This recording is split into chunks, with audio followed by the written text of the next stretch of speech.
Hello, students. Let's just take a look at Pedagogy of the Oppressed, the excerpt. I tried to put something up and it didn't work, so let me just try to look at it on this YouTube channel if I can make this work. And so we're looking at page 269, 269. And I just want to go over some of the things. Of course, we know it's an excerpt. It's not the entire book of Pedagogy of the Oppressed. We just saw on page 269 here.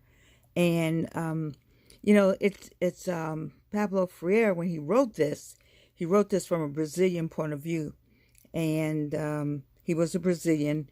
He, of course, he was wealthy at one point, and then he lost his wealth, and he wrote this Pedagogy of the Oppressed. So first, let me just talk about pedagogy. Pedagogy, the word pedagogy is a plan.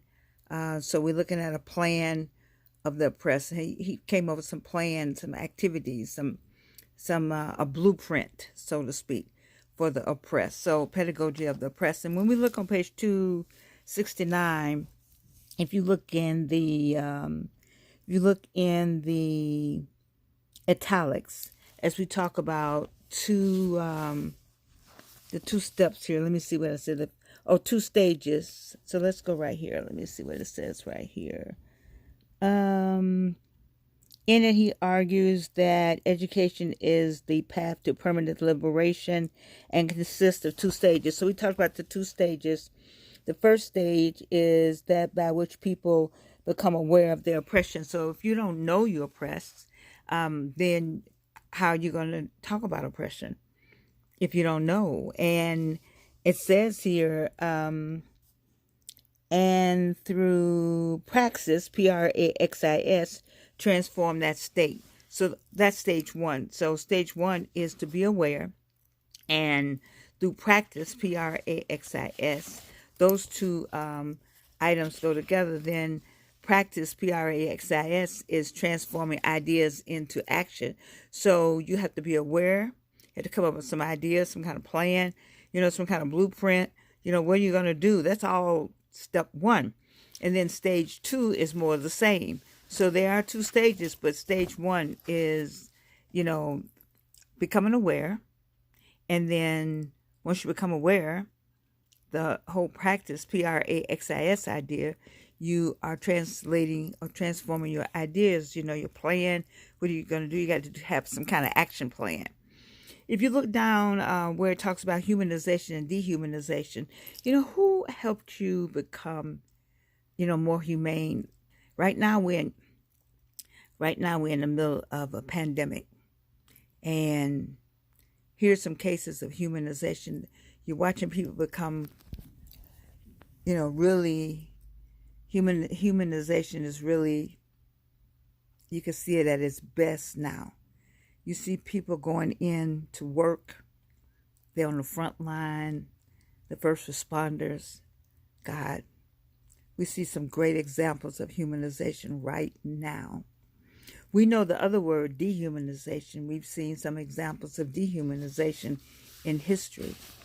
And, the dehumanization, we could talk about the Holocaust, and we could talk about slavery, enslaved people. We talk about the transatlantic slave trade. We could talk about Trayvon Martin and the Me Too movement, and just a number of instances. So we could talk about dehumanization. And really this pandemic is, wow. It's so many people are losing their lives, and so it has its own dehumanizing period, I suppose. But anyway, there are four components when we talk about dehumanization. I think I put them in your notes, but I'll say them anyway. Injustice, exploitation, oppression, and violence. If you talk about dehumanization, you're gonna find one of those components. You're gonna find some injustice. You're gonna find some exploitation. You're gonna find some oppression, and you're gonna find some violence. As we move along on page 269, it says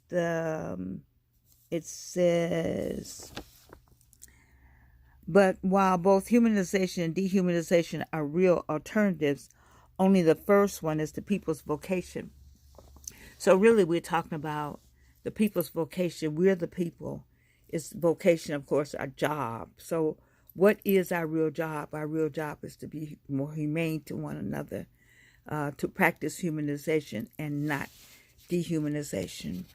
And I want you to continue to read. I'm just pointing out some of the things we would ordinarily talk about in class. Let's look at over here on page 270. We talk about generosity, true generosity and false generosity.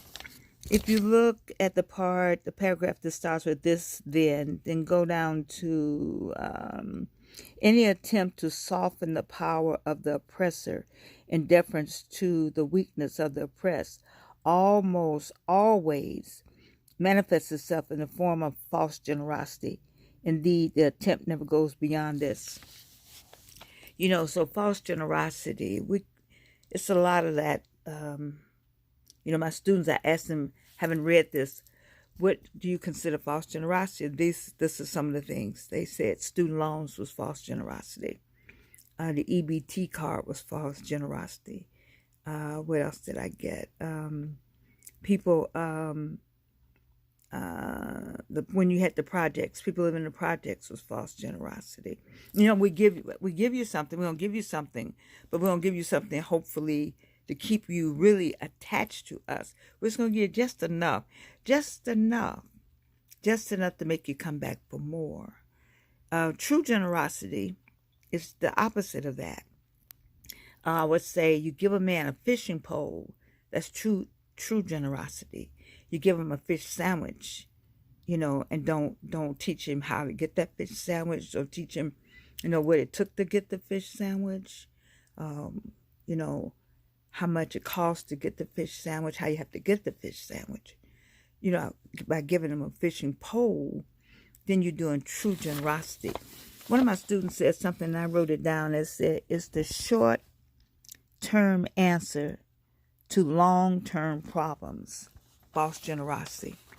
The short-term answer to long-term problem. I kind of like that.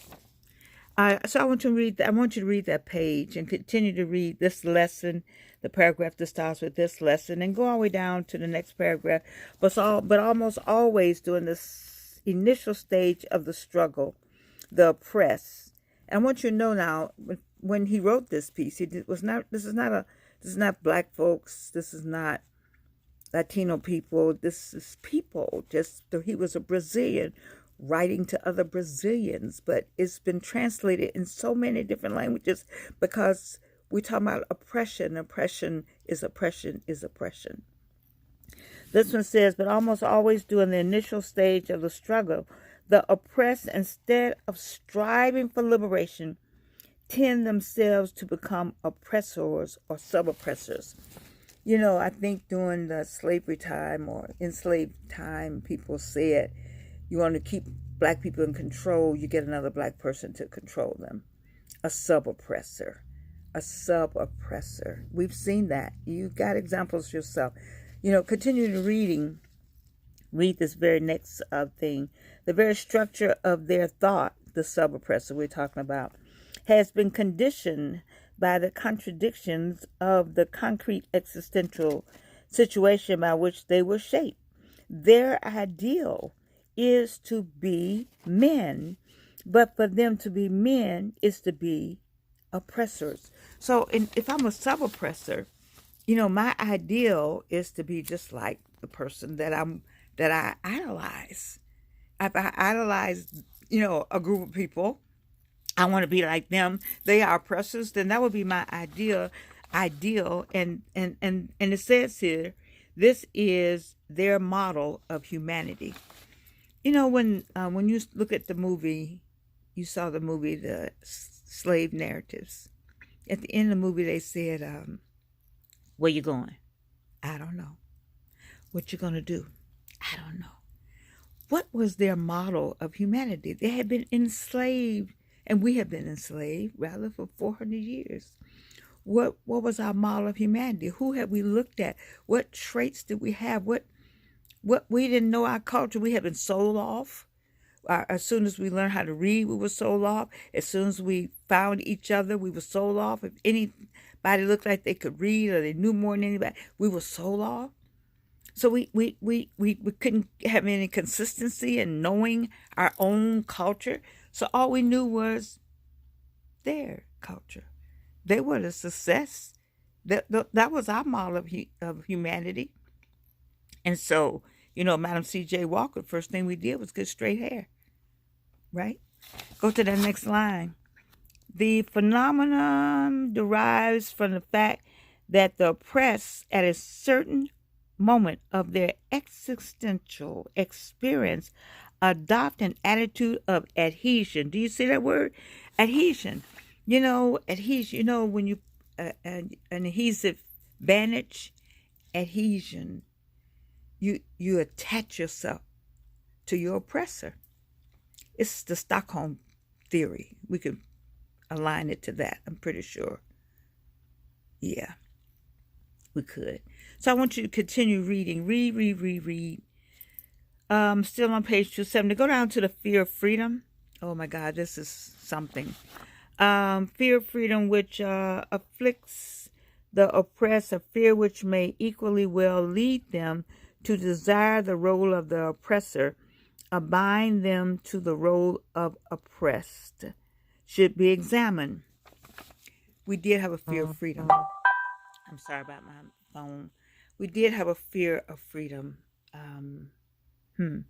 Because if you really want to be free, there was a time if you wanted to wear a dashiki, so somebody would say, "Oh my God, you got on a dashiki. Why wouldn't you have on a nice suit?"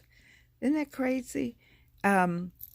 We thought that if we looked and act and did everything like our oppressor, that they would love us more, which that didn't work.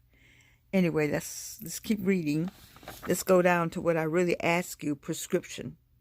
All right? When we talk about prescription, I'm not talking about, going to the drugstore and picking up a prescription. I'm talking about this one, and then I don't want you to know it. This is some of the best writing I've read. I just love this. I wish we had time to read the entire book. At different schools, read the entire book. Over at Spelman and at Emory and Georgia Tech, maybe they read the entire book. We have our excerpt here.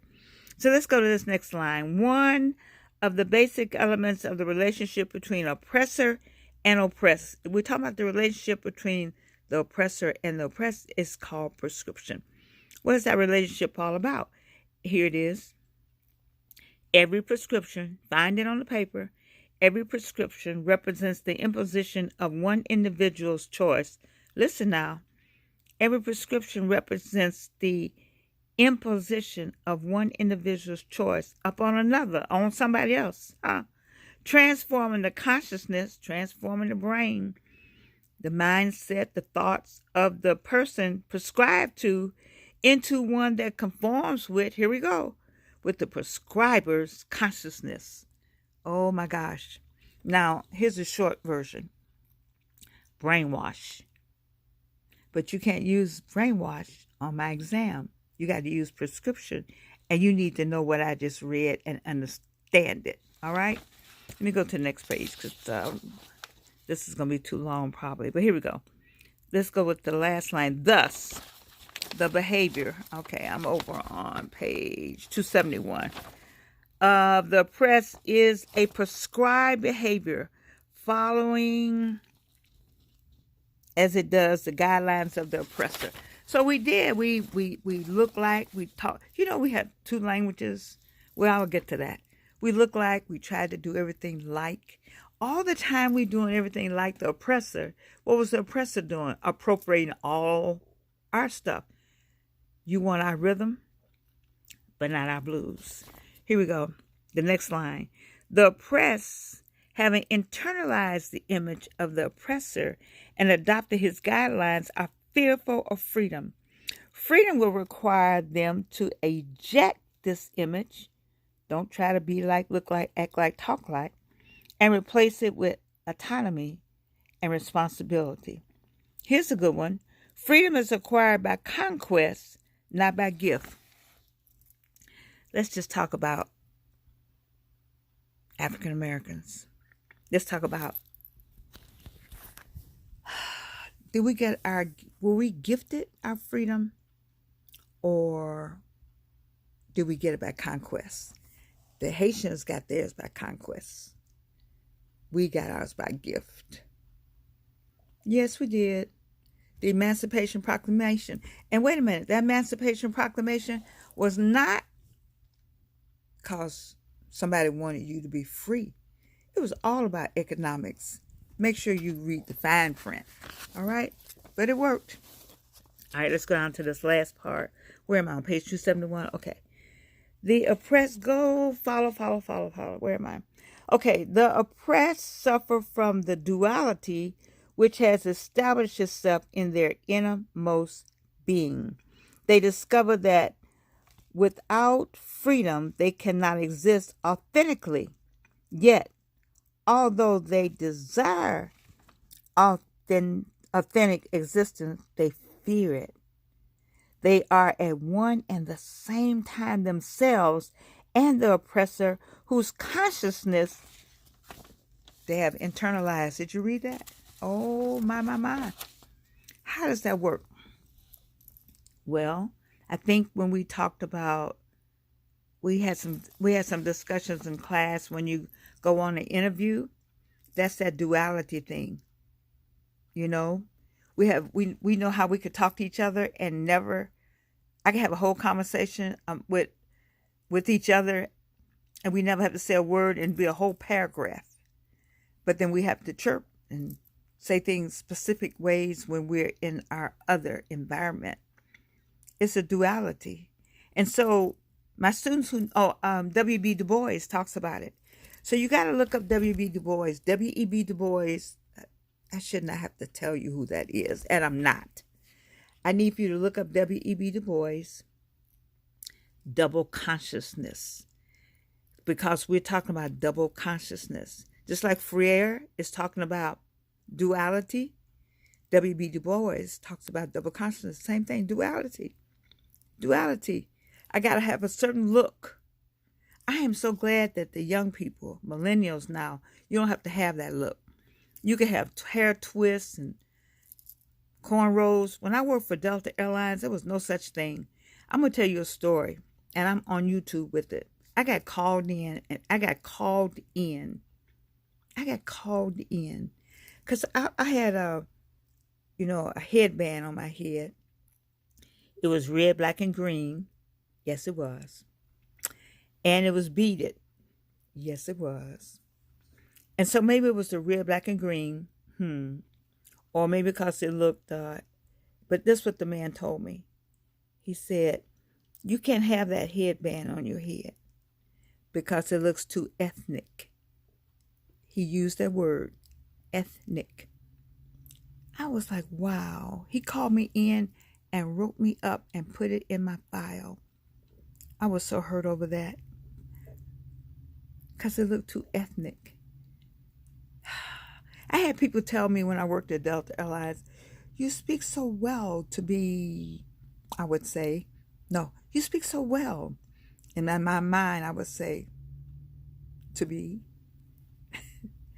And then when I spoke, at one time I spoke 5 languages. They always wanted me to be from somewhere.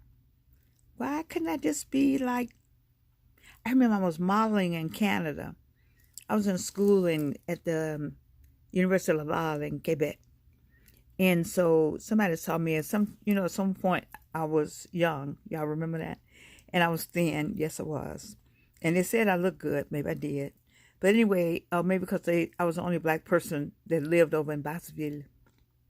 And so anyway, they found me and wanted me to model. So I modeled for this store up there. And I remember some American woman was there. And she was like, oh, she's so exotic. She's so exotic. Where are you from?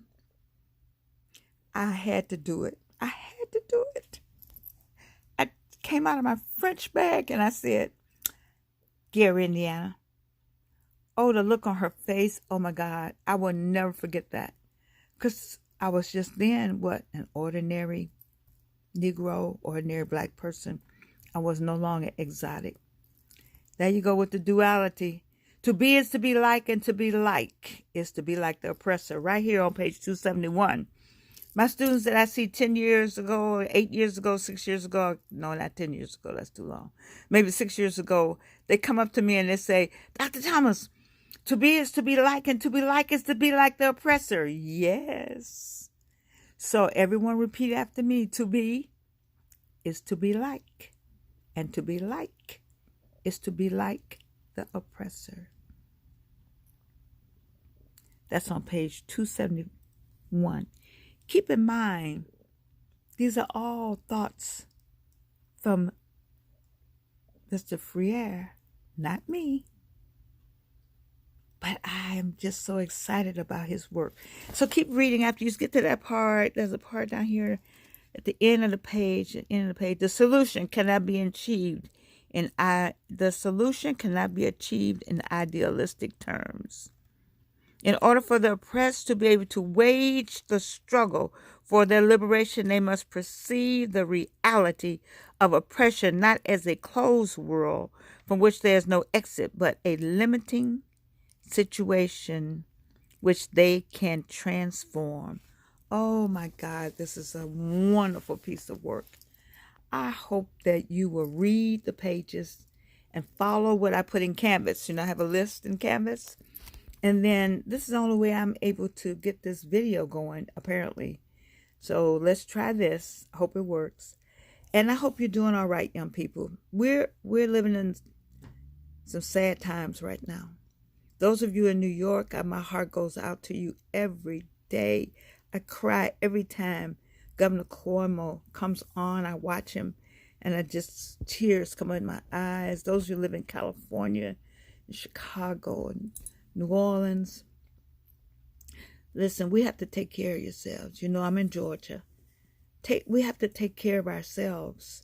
We have to use our ancient wisdom and our good common sense, and we have to follow the guidelines that have been set by the government officials, and we must take care of ourselves.